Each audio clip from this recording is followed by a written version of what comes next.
Много суровых испытаний, жертв и лишений выпало в 20 веке на долю наших соотечественников.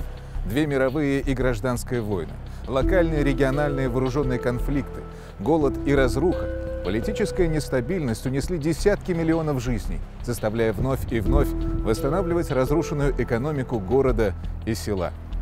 Но политические репрессии даже на этом фоне стали страшными страницами отечественной истории.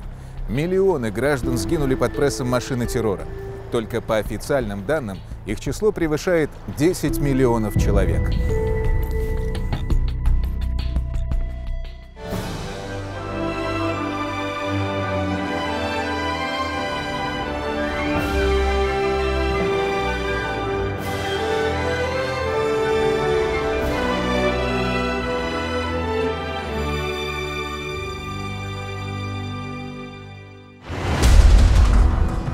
Жестокость сопровождала советскую власть с первых месяцев ее существования.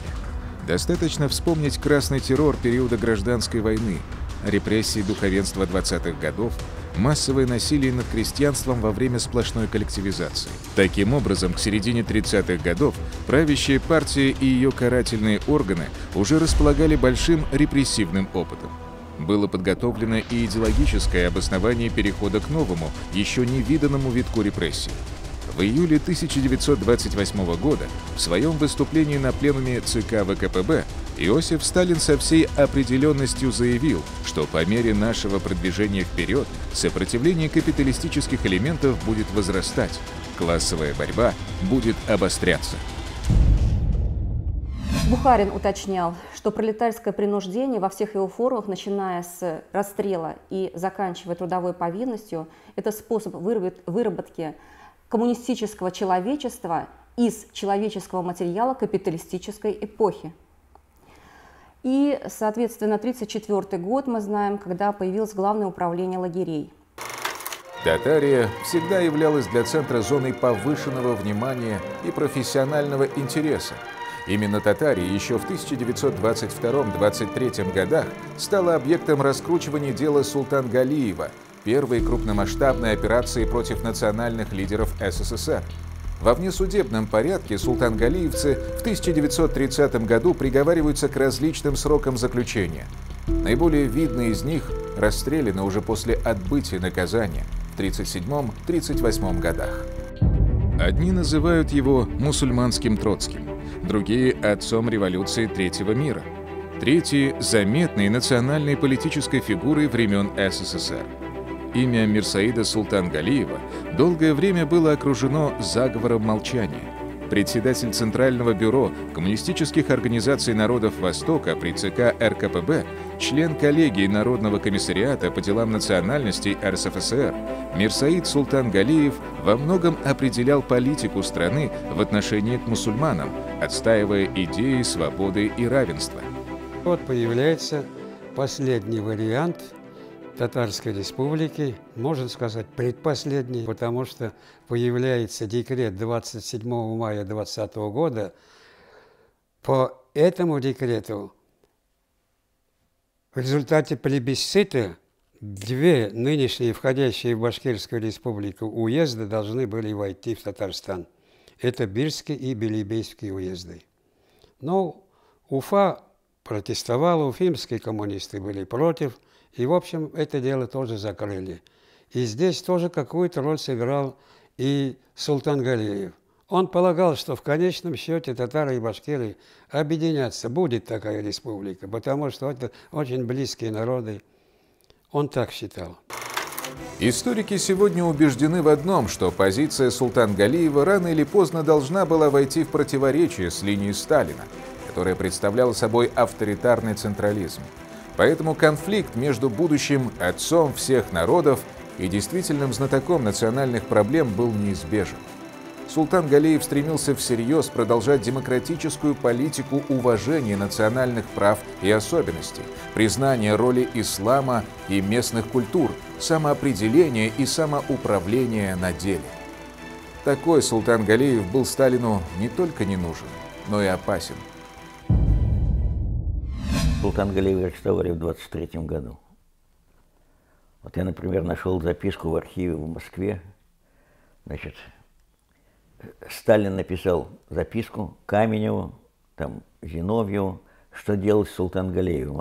Он же работал под его руководством, Султан Галеев, нарком нации. И Султан Галеев принял участие в разгроме Забулачной республики, вот этой Дель-Урал-штаты. Понимаете, он был всякий. Но он был очень умный человек. У него же были прекрасные идеи. Он считал, например, Султан Галеев, что социализм можно построить тогда, когда страна переживет демократические установки. То есть сначала должна быть демократический строй в стране, режим в стране демократический, а потом можно будет строить социализм. Потому что социализм без свободы, он не социализм, а у нас он был без свободы. И вот Сталин писал, как быть Султан Галеевым. Он, по-моему, он националист. Каменев человек осторожный. Писал, может быть, как-нибудь с ним поговорить. Зиновьев был человеком жестоким очень. В Ленинградском уже он сидел в обкоме, в Петроградском. Он заявил, что надо его, значит, наказать. Сталин сказал, правильно, с ним цацкаться не надо, и, в общем, его арестовали. Начиная с конца 30-х годов, Султан Галиев и его единомышленники пережили несколько арестов и допросы с применением самых жестоких методов. Военная коллегия Верховного суда СССР приговорила национального лидера к расстрелу в декабре 1939 года. 28 января 1940 года приговор был приведен в исполнение. Эта смерть была частью гибели тысяч и тысяч представителей интеллигенции Татарстана, Башкирии, Крыма, Кавказа, Средней Азии и Казахстана. Представителями султан-галеевщины в татарской литературе объявляются Наки Исанбет, Фатхи Бурнаш, Сагит Сучаляй, Адель Кутуй и другие. Чистки в среде татарской интеллигенции под флагом борьбы с национальными кадрами продолжаются вплоть до 1938 года. Среди разоблаченных оказывается и Галимжан Ибрагимов.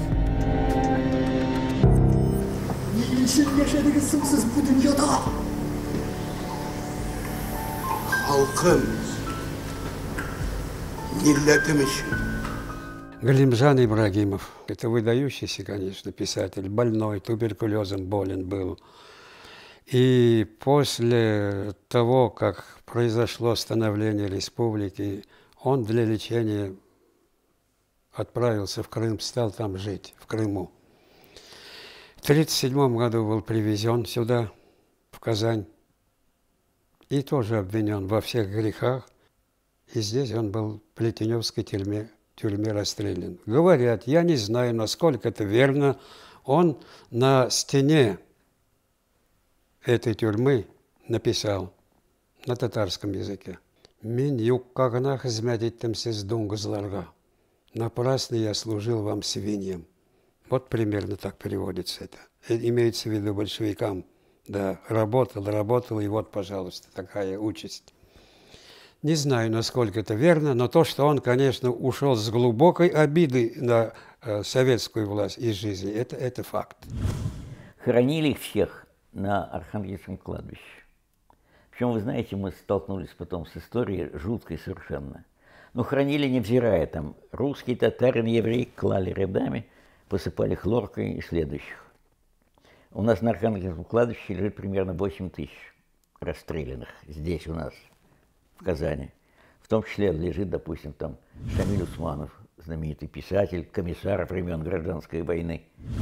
Его забили насмерть. Они его испинали и забили, заставили врача написать, что умер от сердечной недостаточности, понимаете? То есть все это потом в следственном деле. Вот дочка его была жива, мы с ней встречались и разговаривали.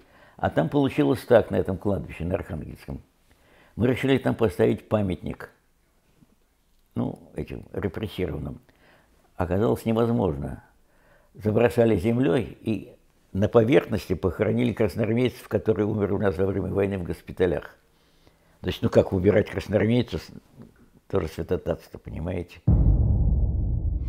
Именно Архангельское кладбище служило одним из мест захоронения жертв кровавых сталинских репрессий. 30 октября 1998 года здесь был открыт памятный знак к расстрелянным и умершим в тюрьмах Казани с 1918 по 1940-е годы. Рядом с гранитным обелиском установлены мраморные стелы, на которых выбиты имена безвинных жертв. Здесь погребен известный в Татарстане революционер Муланур Вахитов, рабочий революционер Александр Павлюхин, классик татарской литературы Галимжан Ибрагимов.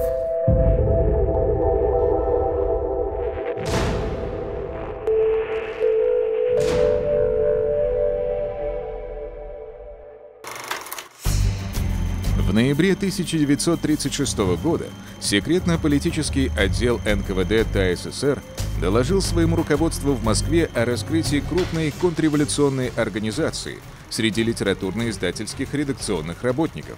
Среди главных ее членов значились специалист в области татарской литературы и языковедения Салахиддин Атнагулов и писатель, общественный деятель Фатих Сайфи Казанлы. Ряд ученых, в том числе историк Николай Наумович Эльвов, были также обвинены в организации клеветнической кампании против Сталина. Именно Эльвов возглавлял коллектив ученых, готовящих к изданию книги об истории татарской АССР с древнейших времен. Репрессии унесли очень много людей, очень много писателей нужно, в том числе и Шамиля Усманова унесли. Многих. Вот так называемое дело Джидиган, «семерка», когда молодых татарских писателей обвинили в том, что они создают такую контрреволюционную организацию «семерка». Многих из этих людей преследовали до конца своей жизни. И даже тогда, когда органы ЧК доказали, что никакой такой организации не было, и таких намерений ни у кого не было, и тем не менее кто-то, даже несмотря на это, продолжал преследовать этих людей. Согласно следственному делу, они обвинялись в том, что протаскивают идеологически вредную литературу, не согласны с линией партии в вопросах развития художественной литературы, не видят путей развития пролетарской литературы и так далее. Тогда же жесточайшей критике был подвергнут сборник, который выпустили джидигяновцы к десятилетию ТАССР. Это издание было окрещено сборником антисоветских декламаций, а сам руководитель джидигяновцев, который собирал сборник, Тухфат Чинакай, был обвинен в контрреволюционности. Пик второй волны репрессий пришелся на 1937-1938 годы под лозунгом борьбы с агентами германского фашизма и разведок разных стран. Параллельно с репрессиями против крестьянства и различных врагов народа были репрессированы и расстреляны секретари татарского обкома ВКПБ, руководители ЦИК ТАССР, наркомы, руководители предприятий, ученые, видные представители творческой интеллигенции. До середины 30-х годов фигурантами ряда политических дел, созданных как по материалам местных органов, так и по ориентировкам из Москвы, стали сотни представителей интеллигенции, партийных и советских деятелей. Первым секретарем татарского обкома ВКПБ был Альфред Карлович Лепа, то есть известный партийный деятель, латыш по национальности. Он также стоял у истоков всех реализованных планов в годы второй пятилетки, а помогал ему, будучи председателем Совнаркома, Киям Алимбекович Абрамов. Он прошел большую трудовую школу, и он был шахтером и организатором, партийным деятелем. И вот с 1930 года по 1937 год он фактически руководил народным хозяйством ТАССР. И вот все эти крупнейшие стройки, которые развернулись в Казани в годы второй пятилетки, проходили под его непосредственным контролем. Но оба эти человека были репрессированы в годы Большого террора в 1937-1938 годах. Только лишь, например, при одном детском распределителе при НКВД ТАССР за несколько лет, вот за вторую половину 30-х годов, прошло более 10,5 тысяч детей, беспризорными, из которых была лишь треть была сиротами, вот, ну а 1/3 это те дети, которые остались без родителей в силу той ситуации, которая складывалась и в нашей республике, и по стране в целом. Была разработана операция под кодовым названием «Интервенты». В рамках оперативной деятельности Восточного отдела ОГПУ СССР чекисты пытались наладить агентурное освещение ряда активно работавших на политической сцене татарских иммигрантов, и в первую очередь Гаяза Исхаки и его друзей-конкурентов Заки Валиди и Садри Максуди. Ближайший соратник Исхаки, журналист Гариф Карими, был найден мертвым под окнами своей квартиры в Варшаве. Официальная версия – самоубийство. Исхаки, он же уехал вот. Но в 1954 году вдруг заявили, что он приехал сюда, в Россию, и надо его искать. И вот я смотрел дело его, да? Значит, из Владивостока сообщает, такой у нас не проживает. Еврейской автономной области такой у нас не проживает. Из Армении такой не проживает. А дом, где он когда-то жил, там установили наблюдение. Наконец, в 1954 году чекиста-мусульманина послали в хадж, ну, понаблюдать, кто там едет, чего. И он привез турецкую газету о смерти Исхаки. Тогда прекратили этим заниматься. Жестоким допросом был подвергнут бывший ректор Казанского университета, самый молодой профессор из татар Гильм Камай. Из него выбивали показания о том, что он, будучи агентом гестапо, передавал секретные материалы в Германию. Так, после окончания аспирантуры в 1929 году он в числе группы молодых ученых стажировался за границей. Последнее обвинение было связано с тем, что во время научной командировки в Германию он по просьбе профессора Александра Арбузова отвез немецкому ученому в виде сувенира собственноручно изготовленную тем стеклянную колбу. После ареста Камая следователи начали формировать дело 18 профессоров и аспирантов. Была создана мифическая шпионско-диверсионная группа из ученых-химиков, в которую включили и Бориса Александровича Арбузова. 9-11 мая 1938 года в Татарстане работала выездная сессия военной коллегии Верховного суда СССР. На этой коллегии были рассмотрены дела на 200 человек. 179 человек проходили по нашей республике, по Татарстану, 21 человек по Марийской ССР. 100 человек сразу были приговорены к высшей мере наказания. И практически сразу же на следующий день все приговоры были приведены в исполнение. В конце 30-х годов более всего обвинения начинаются, канун Второй мировой войны, начинаются в шпионаже. Многих писателей, многих деятелей науки обвинили в том, что они являются шпионами, работают на разведку разных стран. 1936 год. В театре с успехом идут пьесы Тинчурина. Автор любил народом и широко известен. Приближалось 50-летие со дня его рождения. Главный режиссер академического театра, автор 30 с лишним пьес, член правления Союза писателей Татарстана, заслуженный артист республики. Тинчурин тогда находится в полном расцвете сил. Все ждут новых пьес. Правительство республики даже дарит ему пишущую машинку. Но буквально на следующий день после юбилейного вечера за Каримом Тинчуриным приезжает «Черный ворон». И очень скоро его обвинят в национализме, приклеят ярлык врага народа и расстреляют. Я нашел следственное дело Карима Тинчурина. Светлейший человек, вот могу вам сразу сказать. Ну, крупный режиссер, крупный писатель, сценарист, писал пьесы прекрасные. Ему было 50 лет в 1938 году.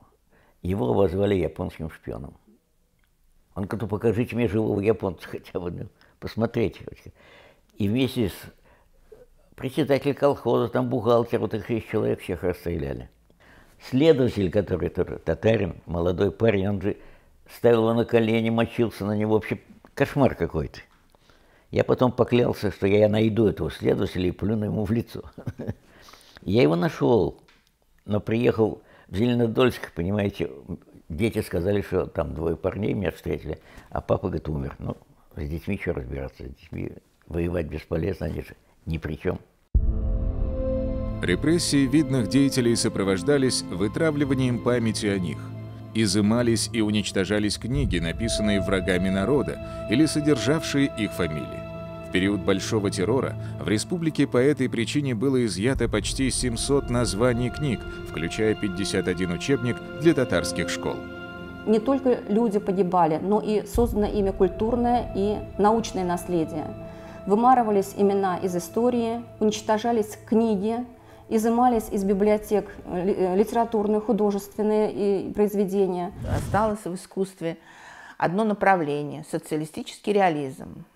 Социалистический реализм, и те, кто не хотели работать в этих рамках, они были вынуждены или уезжать. Вот многие уехали из Казани. В Казани этот процесс тоже набрал свои обороты. Обычно в провинциальных городах эти процессы происходят всегда гораздо более жестко. Вот, и многие художники уехали.